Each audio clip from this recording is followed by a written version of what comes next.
So all we're going to use today, not even going to bother with a pencil, I don't think. I think we should just go straight in with paint. So if you are ready, let's make a start. And what we're going to do is we are going to utilize the variety of strokes that are available to us with a paintbrush. Let me try and explain on a scrap piece of paper. So your brush, your magic wand, is capable of lots of different types of strokes. Let me just try and quickly show you. If you load up your brush, if you've got a decent brush, and by a decent brush I mean one with a point on it that holds a lot of water, you know, a water brush, not just any old acrylic brush, you can do a hairline stroke like that, but you can also do lovely big liquid filled strokes like this. So you can go from thin to fat to thin again. And that's what we're going to be utilizing today with these feathers. We're going to be doing we're going to be doing light hairline strokes like this, but we're also going to be loading up the brush with water and pressing it right down to the ferrule. The ferrule's this metal bit here. Press it right down and get a nice fat stroke as well. And you know, if you've not got a nice fat brush, I mean, this isn't a fat brush, this is about a number 6, or I don't know, it's all worn off, but it's just a medium range brush. But we're going to utilize these thin and thick strokes to have a bash at this feather. So mix yourself up, and we're not going to stick to a white feather either. We're going to play around with color. So I've got some purple going here. We can choose any color from the rainbow, it doesn't really matter. So I've got a nice old gloopy mix of purple here, and I'm going to start off with one of those thin strokes. So I'm going to put my brush down, I'm just going to quickly whoosh up the page like that. Now, it's quite important to do it quickly, because if you do it really slowly, it's going to wobble and it's going to look like a carefully drawn line. Whereas you're much better off just giving it a swoosh. Doesn't matter if it comes out too thick, doesn't matter if you miss the paper and you skip a little bit either. What we really want to do today is just get a nice, confident stroke going up the middle. And then we're going to try and flesh it out. And we're going to, one sec. We're going to build all these little bits with thin strokes, and we're going to flesh out this main body of the feather with thick strokes. So I've got my purple here. What shall I do? Maybe a blue feather. Let's start off with a blue. So, as I say, these colors are totally arbitrary. So, spritzing my paints to bring them to life. And I'm just going to make, I'm a bit unprepared here. Let's make a bit of space. Bit of water in there. Now, these feathers are going to come to light because we're doing a bit of wet in wet. We're going to put wet paint onto a wet surface. So I'm making a nice puddle, and I am going in with this nice pale blue there. So just a nice old puddle of blue. And I'm not going to get too uptight on technique either. You can start from the top, and you can build the edge of the feather from the top down like this. But what I'm doing, I'm starting with thin strokes and I'm pressing the belly down like that and just bringing it down like so to create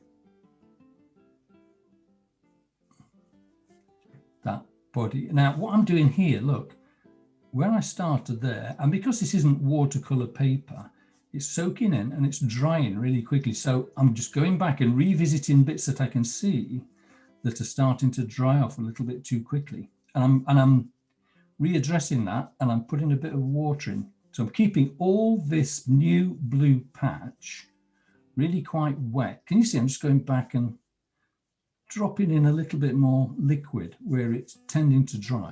Okay, so that's that. I started at the top there. Here, load that brush up again with loads of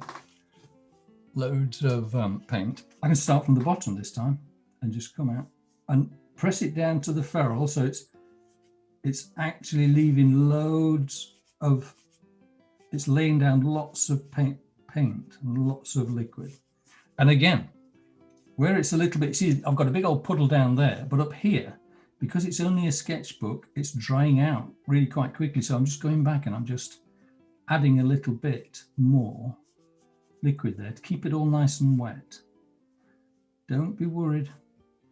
Don't be worried about putting too much paper, and your sketchbook can take it. And now, can you see, I've got I'm all wet around there. And because it's wet, it's going to allow me to make little light strokes like this. You see, I'm just whiffing it out, just pulling out some of that paint to create these distinctive little hairs that you find at the bottom. And also, I can put a few of those up here as well. And look, just teasing out some of that water, some of this liquid paint is giving me those characteristic edges. Okay. There. I'm still keeping all this wet. Now, I've got one or two puddles in here because it's sketchbook paper. It's going to puddle and pool. So see, I can redistribute this water. I'm keeping it all wet because what I'm going to do now, if it's too wet, of course, you can suck up these puddles. Can you see these blobs where it's starting to puddle a little bit? I can dry my brush off and I can suck that up. Look at that, hoovering that up, that excess water. I don't want it to sit on top of the paper in a puddle. I just want to keep it wet because I'm going to make this work now with a bit of wet in wet. I've got, this is all still wet, and it's a nice little skill to learn just to keep it all active and wet like this. So now I've got rid of all my puddles, but it's all still wet. I'm going to go back into here. I might even try a little different blue. I'm just going to spot in a few little areas like that. So we're going to play around and we're going to make some interesting feather shapes. I'm actually going to put a bit of extra colour down at the bottom because these things tend to look a little bit nicer when there's when they have darker bottoms. Maybe I'll go up the stem a little bit and just darken up this central part here. And can you see why? Because it's still wet, it's all bleeding and it's blending and it's looking rather nice. I've mixed my blues here. I've got several different blues. So I'm just dropping in. We've clearly got an imaginary feather here, but because this is still wet, I can drop in colour and it creates these lovely soft edge little blooms. And that's happening because this is still wet. This was dry. These are just end up as circles of colour, but because it's wet, it's doing some different stuff. And they're creating lovely organic blotches. Okay, so that's one. Let's try another. Let's try a different set of colours. Let's try some of this. And let's do something similar. And we'll maybe try a different approach. But again, we're starting off with that central stem and just doing something quick like that. Did you miss that?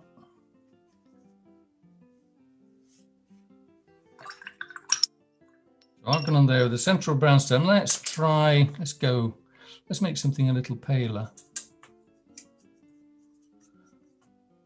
And let's try and break up these sections a little bit.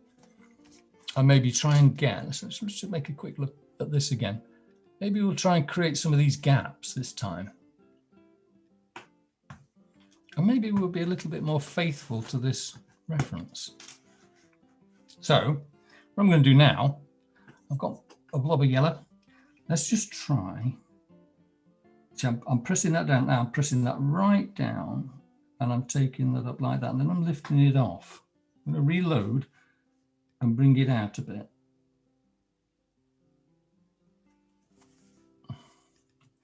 And do the same on the other side. Actually, what I'll do is I'll just maybe try and create a few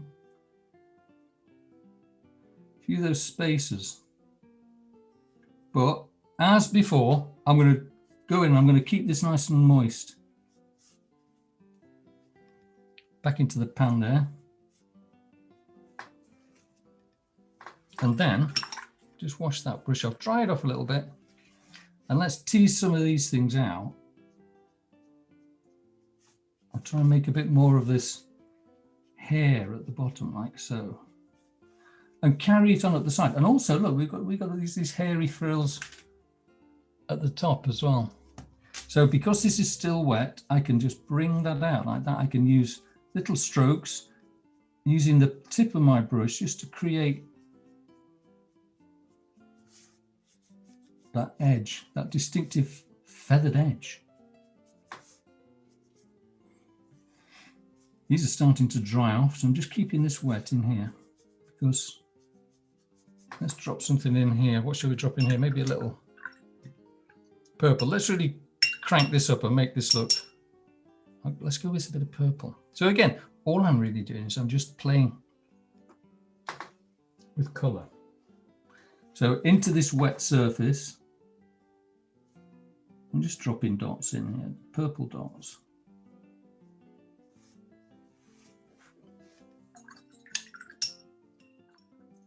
I'm going to leave that. Let's crack on. Let's do another. You get the hang of it. We're just ploughing through and we are making patterns. Let me try. Let's try. Okay, let's try a nice. Well, I think this first stroke's quite nice. You may, if you're a bit uncertain about how you making that confident stroke, just do a little dry run like that. Just have a little bit of a practice. Just get your wrist moving like that. And actually, I say wrist, it should really be forearm. If you hold your wrist still and move your whole forearm, then you will get a more confident stroke. And you can keep doing that. And just when you think you've got it, just lower that brush down and just do that stroke. It's nice if you can get it a little bit thicker at the bottom like that.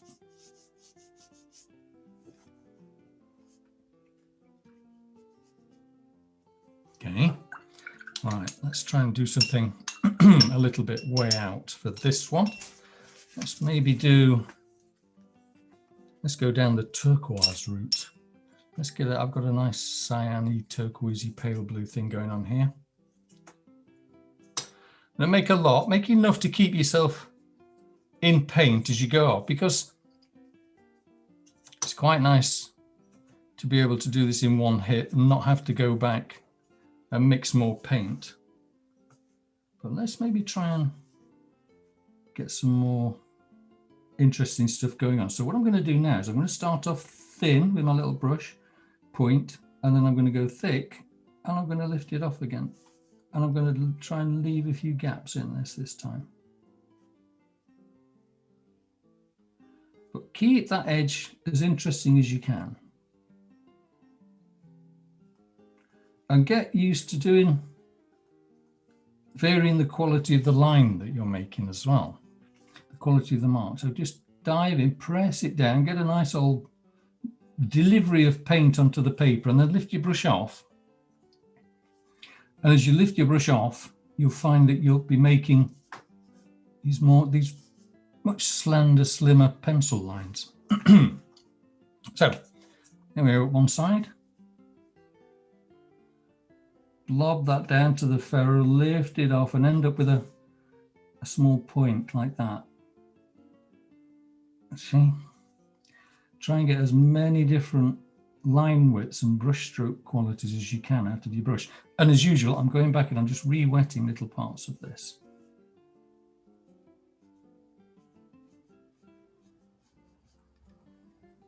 And then with little deft flicks and light strokes, just create that fluff at the bottom like that. Just little whiffs like that. And you can carry that on up the edge, because that creates these stray little feather marks. Okay, what I'm going to do now is I'm going to come in and get a deeper, richer blue. That's not a deeper, richer blue, that's a black, that's a grey. Let's go in with here. Let's see what happens. I'll try and put some bands in. It's nice to work wet in wet because it gives you nice organic marks. So let's see. As I was saying, it's nice to be darker down the bottom. I've let this dry. Can you see when I've let that dry? That is not blending as nicely as the rest of it because the surface is now dry. For this particular exercise, it's nice if your paint's still wet. So I'm bringing that up into the wet bit, and then that'll start to blend. Look, see how much nicer it is here, much more organic it looks when it's all mixing together. Now, I'm going to veer away from the traditional path here, and I'm going to say, if you've got watercolor paper, the effect, it's much more fun if you've got a watercolor paper. Let me show you. Let me grab a bit of watercolor paper and show you the difference. Here are a couple of ones I did earlier. Now, watercolor paper's it's sized. It's got a clay and glue and whatever mixture they put into it, but it's soaked throughout the paper, so it's far more capable of holding and retaining water, and it gives you much more opportunity to create, for want of a better word. So let's see what we can achieve on watercolor paper as opposed to sketchbook. Sketchbook's fabulous for exploring, but if you're going to be delivering a lot of water, let's just see if we can spot the difference between the two. So what we're doing, I'm mixing up a nice kind of magenta here, and I'm going to do this one a bit bigger because that'll give us more opportunity to explore what we can achieve. So again, I'm just doing a nice swoosh. I can start off with I want my base to be bigger, but I've done it again. Come off the bottom. There, it's just a slash of color. And what's happening here, because this watercolor paper's got a bit of a texture, this is called cold press watercolor paper. When the brush skids over the top, it creates this lovely texture, which is another reason to grab yourself a pad of Arches or Canson or something. And yeah, it just makes watercolor a lot easier. And I know this is a sketchbook club, and I know we generally do sketches, but we do use a lot of watercolor. And if you've not yet explored the options with watercolor paper, then I strongly recommend you do, because it's really nice stuff. So let me show you. We've got this down. I'm just going to use the colors that I've already got. So I'm making so much paint that it's coming out the sides, but let's just see what we can do. And I'm going to use a lighter wash as well. So again, let's start putting down. And I'll try and show you what I mean about this texture. And already you can see that it's creating a much more interesting surface. Can you see? It's got stuff going on. It's got little flecks of white in it. It's receiving the paint soaking into the fibers, and it's just nice. It's a nice way to work. So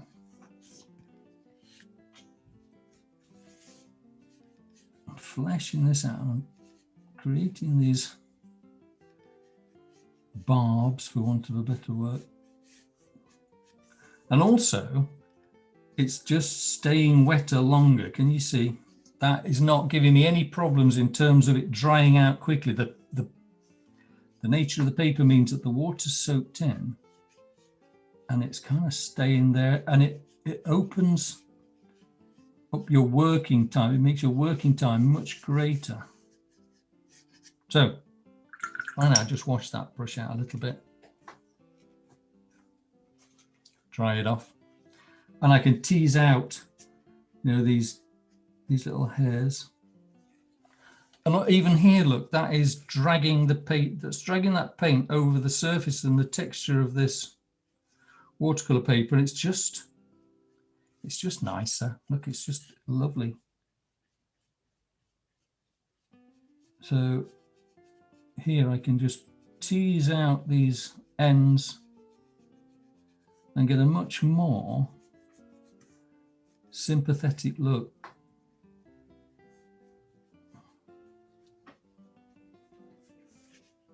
Not to say that it won't puddle here and there, but even when it puddles in a more appealing way, if you know what I mean. It's just, it doesn't just end as a blob. It just, well, try it and you won't go back. So now I've got this wet base, and because this is Archer's cotton-based, cold-pressed watercolor paper, this will stay dry. Oh, sorry, this will stay wet for quite a while, and I can play with those wet in wet techniques for quite a while. So let's just see what we can do. I've got to see what happens if I just pop a little bit of yellow down at the bottom here, and it just, this yellow is pushing away the pigment that is sitting in the fibers. It's doing something lovely. Let's try something else. Let's modify that yellow. Let's make this, I think I've got a bit of really nice gold here. Let's try and work our way up this feather with different colors and see where it takes us.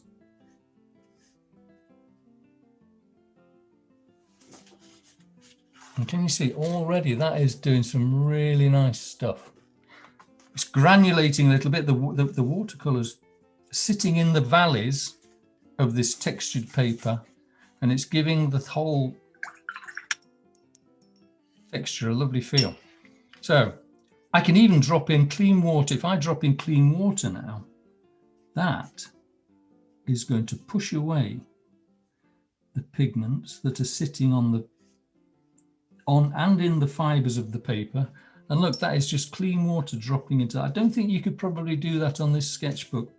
You'd probably not get any satisfactory results, but because this is watercolor paper, it's allowing me to do some really nice, interesting stuff. It's a little bit too much moisture here. It's sitting on the top, so I'm just going to suck that up with my thirsty brush. Just with a dry brush, just tease some of that water away.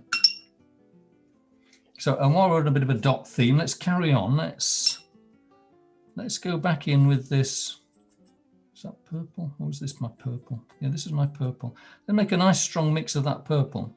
And you know, even though I painted this, what, 5 minutes ago, this will still be wet, so that when I drop in this color, it'll still give me that lovely organic soft edge blotchiness that is distinctive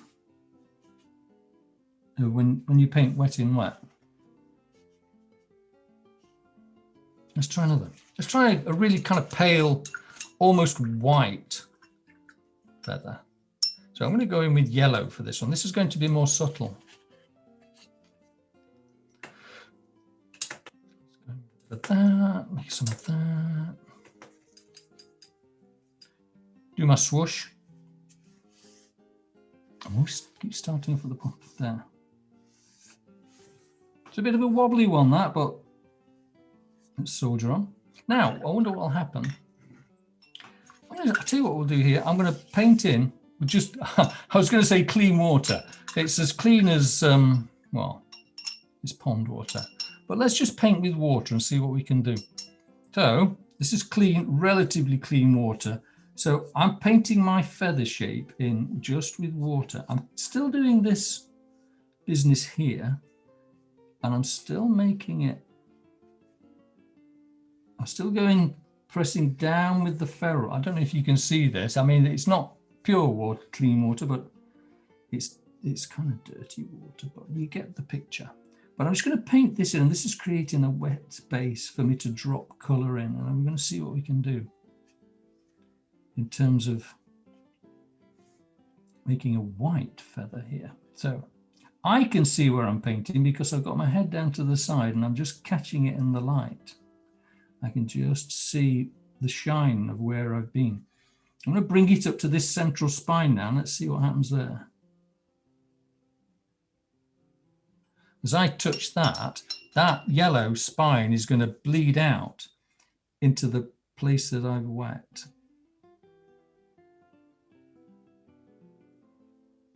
Which again, will make it nice and organic. Okay, so now I've got a wet feather shape. You can probably just see it. Let's go in and let's just see what happens. If we maybe try and crisp the edge up. So again, I'm just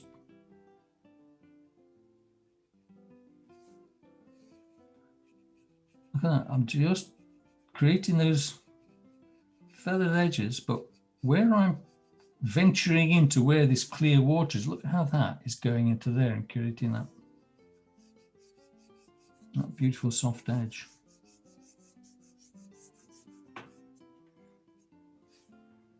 It's like a nice chicken feather, isn't it?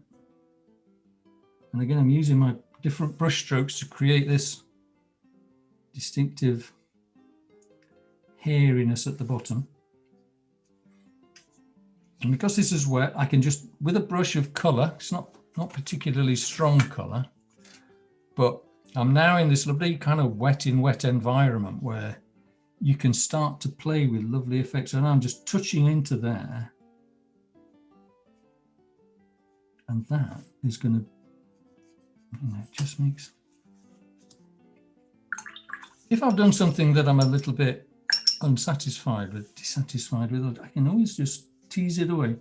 And now I've created this wet environment, I can play with this. I can keep this, and I can now keep this as wet as long as I like, just by adding more water here and there. So I can go down and I can accentuate this central rib like that, because that's all wet as well. That'll start to leach out into the feather.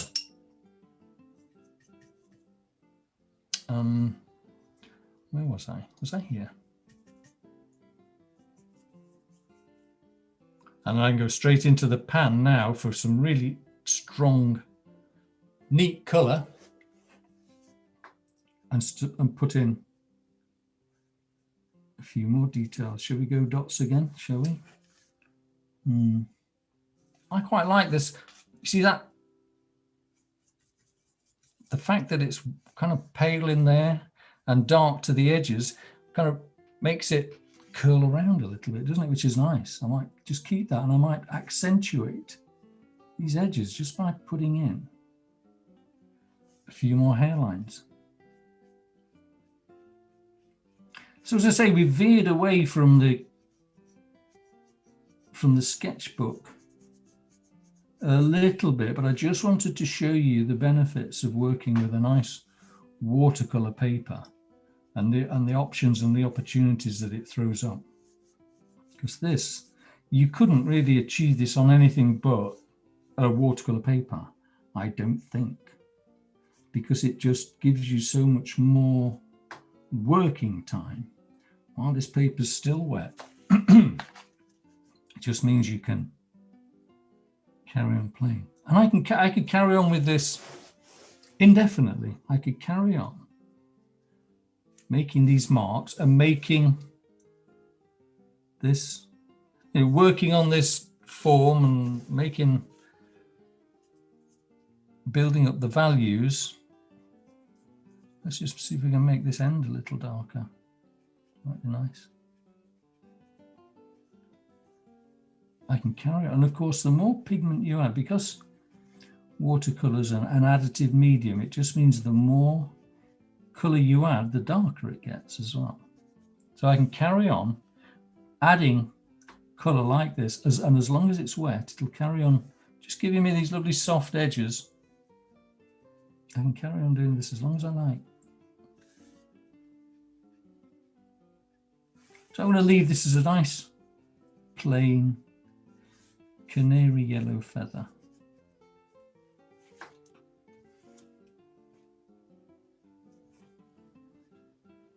And then eventually, of course, it will dry. And then when it's dry, you can go in and you can add more colour. So if we went back into here, which is, I was going to say this is now dry, but it isn't. This is still wet. It's a little bit drier than this, but when it dries off to this degree, it opens up other possibilities as well, because the paint behaves differently depending on how wet the surface is. So if I go in with this colour now and I drop it in, it still creates lovely soft-edged blooms, but they have a different quality. Now look, this is quite interesting because this side was wet and this side's dry. So now where I'm putting these spots on, these spots are staying relatively stable and hard-edged. But these spots, look there, where it was still wet, that's just oozed into the fibres of the paper and created something lovely. And this is where all the fascination with watercolour is. There's so many different options that are available to you, and it'll always surprise you. It'll always throw up something different. So let's have a look at what we've got. That is that, we've got some beautiful hues and soft edges there, just to make I could go back in and I could put more definition in this later when it's dry. This was that interesting example of wet against dry. This is a dry area. Look how the paint just sits and behaves itself on the surface. Whereas here, it leaches into the fibers and it does interesting stuff. Compared to back to the old sketchbook, bless it, which is beautiful for making notes and exploring, but you do not get the options and variety of marks available that you would do with watercolour paper. There. And here endeth today's lesson. So if you are so inclined, hang on, where's that? Let me do that. And let me do that. If you are so inclined, go and get yourself some watercolour paper, take a trip down to Lunds of Ringwood. Heidi's got all this lovely stuff in stock, and have a go with some nice watercolour paper. You will not be disappointed. It'll up your game. It'll make a lot of difference. Okay, so there's your project for the rest of the week. I will see you arty improvers tomorrow, and I'll see the rest of you next week. Same time, same place. Brilliant. Thank you, Martin. Thank you very much. All right, everybody. See you soon then. That was lovely. Okay. Bye. Bye.